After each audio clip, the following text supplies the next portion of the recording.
Hi hello welcome back to Aaradhya vlogs. ఎలా ఉన్నారండి అందరూ? నేనైతే చాలా బాగున్నాను. ఇప్పుడైతే నేను ఒక లాంగ్ వీడియోతో చాలా రోజుల తర్వాత మేము ముందుకు వచ్చానండి. అదే నా స్టైల్లో చేపల పులుసు. సో వీడియోలోకి వెళ్ళిపోదామా? ఫస్ట్ అయితే చక్కగా చేపలు కడుక్కొని, అండ్ నేనైతే ఇంత దెబ్బ నిమ్మపండు అంత చింతపండు అయితే తీసుకున్నాను. దీన్ని చక్కగా వాష్ చేసుకొని నానబెట్టేసుకుందామండి. అది చక్కగా మనం మిగతా ప్రాసెస్ అయ్యేలోపు అది చక్కగా నానిపోతుంది అనమాట.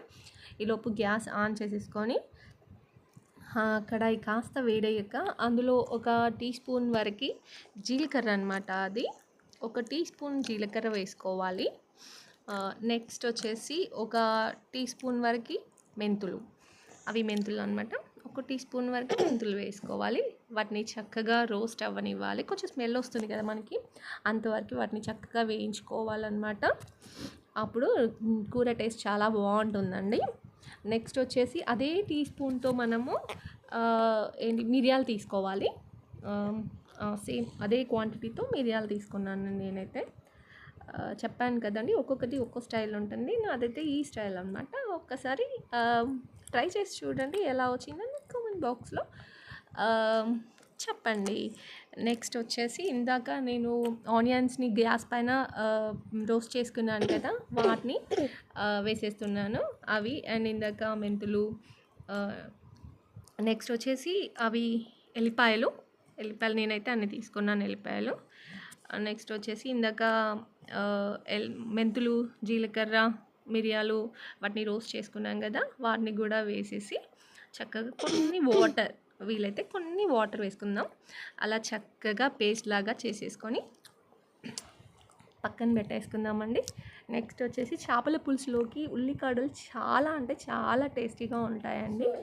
నెక్స్ట్ కడాయి, చేపల పులుసుకి చిన్న చిన్న గంజులు కాకుండా ఇలాంటి స్పేస్ బాగా ఉండే పెద్ద కడాయి అయితే చేపలకి తిప్పడానికి చాలా బాగుంటుంది. ముక్కలు అనేవి ఖరాబ్ కాకుండా ఉంటాయి అన్నమాట. సో స్టవ్ ఆన్ చేసి కడాయి పెట్టేసి అందులో నూనె పోసేసి, నూనె ఏంటంటే మనకి నాన్ వెజ్కి కొంచెం ఎక్కువగానే పడుతుందండి. ఎందుకంటే తక్కువగా వేస్తే స్మెల్ వస్తుంది, నీచు స్మెల్ అనేది వస్తుంది కదా, అందుకని కొంచెం ఎక్కువగానే పడుతుంది అనమాట. చేపల కూరకైనా, చికెన్ అయినా, మటన్ అయినా వీటికి కాస్త ఎక్కువగానే పడుతుంది. నెక్స్ట్ నేను ఇందాక స్ప్రింగ్ ఆనియన్స్ కట్ చేసుకున్నాను కదా, స్ప్రింగ్ ఆనియన్స్, మిర్చి అవన్నీ కట్ చేసుకొని పెట్టుకున్నాను. అవి వచ్చేసి ఆయిల్ కొంచెం వేడైపోయింది, అందులో వేసేసుకుందాం. ఆయిల్ అయిపోయింది, చక్కగా పడిపోతుందండి, చిప్పట్ అనిపిస్తుంది. చక్కగా భలే మజా వస్తుంది కదా అండి లేడీస్కి. సో ఇప్పుడైతే నేను కొంచెం కరివేపాకు కూడా వేస్తానండి. కరివేపాకు 2 రెమ్మలు అలా వేసేసాను. చక్కగా వాటిని ఫ్రై చేసేద్దాం. చక్కగా బ్రౌన్ కాదు, కొంచెం గోల్డెన్ కలర్లోకి వచ్చేలాగా బ్రౌన్ చేసేసుకొని, తర్వాత అది అల్లం పేస్ట్ అండి, అల్లం పేస్ట్ వేసుకోవాలి. కొంచెం అల్లం పేస్ట్ కూడా ఎక్కువగానే పడుతుంది, నాన్ వెజ్కి కదండి, నాన్ వెజ్కి అల్లం పేస్ట్ ఎక్కువగానే పడుతుంది. నేనైతే అలా వేసేసాను. సో వేసుకున్న తర్వాత దాన్ని చక్కగా కలిపెట్టేయండి. అది కూడా అల్లం పేస్ట్ కూడా ఏంటంటే పచ్చివాసన పోయే వరకు వేయించాలి, లేకపోతే కూర స్మెల్ వస్తుందన్నమాట. అల్లం స్మెల్ వచ్చేస్తుంది. కాబట్టి మనం తప్పకుండా అల్లం కూడా చక్కగా వేగేంత వరకు వేయించుకున్న తర్వాత మనం ఇందాక పేస్ట్ తయారు చేసి పెట్టుకున్నాం కదా, నేను దాన్ని కూడా హాఫ్ ఇందులో వేస్తాను, హాఫ్ వచ్చేసి చింతపండు రసంలో వేస్తాను అనమాట.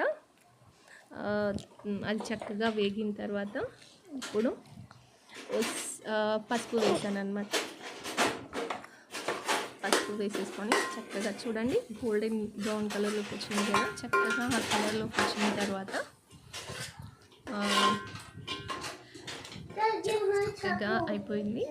సో ఇప్పుడు ఏంటంటే చలో చేపలు వేసేద్దాం. అవి ఇంచుమించు కేజీన్నర ఉంటాయి అనుకుంటా అండి, చిన్న చేపలు అన్నమాట.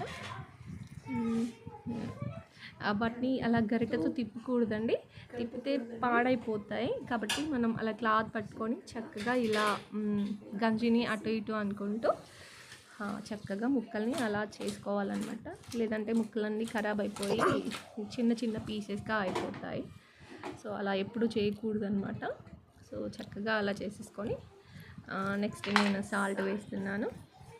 నేను కొంచెం సాల్ట్ అయితే ఎక్కువే తింటానండి, అందుకే ఈ మధ్యలో బీపీ కూడా వచ్చేస్తుందండి. మా ఆయనేమో ఒకటే తిడుతున్నారు, కొంచెం తక్కువ వేసి పెట్టవే అనేసి. నెక్స్ట్ వచ్చేసి నేను చింతపండు పులుసుని ప్రిపేర్ చేసుకున్నానండి. నేను అందులోనే డైరెక్ట్ వేయను కారపొడి, ఇందులో వేసేసుకుంటే చక్కగా మిక్స్ అయిపోతుంది కదా. నేను అందుకనేసి కారపొడిని చింతపండు పులుసులో వేసేసి చక్కగా మిక్స్ చేసేస్తాను. ఇలా అయితే ఇలా అయితే కర్రీకి అంతటికీ పడుతుందన్నమాట. నెక్స్ట్ వచ్చేసి ఇందాక ప్రిపేర్ చేసుకున్నది హాఫ్ నేను పోపులో వేసాను కదా, మిగతా పేస్ట్ ఉంది కదా, దాన్ని నేను ఇందులో వేసేస్తానమాట. ఇందులో వేసేసి చక్కగా దాన్ని మొత్తం ఉండలు లేకుండా చక్కగా మిక్స్ చేసేయాలన్నమాట. ఈలో మధ్యలో మా ఆయన వచ్చేసారు. అమ్మో, మా ఆవిడ చేపల పులుసుని వచ్చేస్తుంది అనేసి ఆడ పట్టిస్తున్నాడు.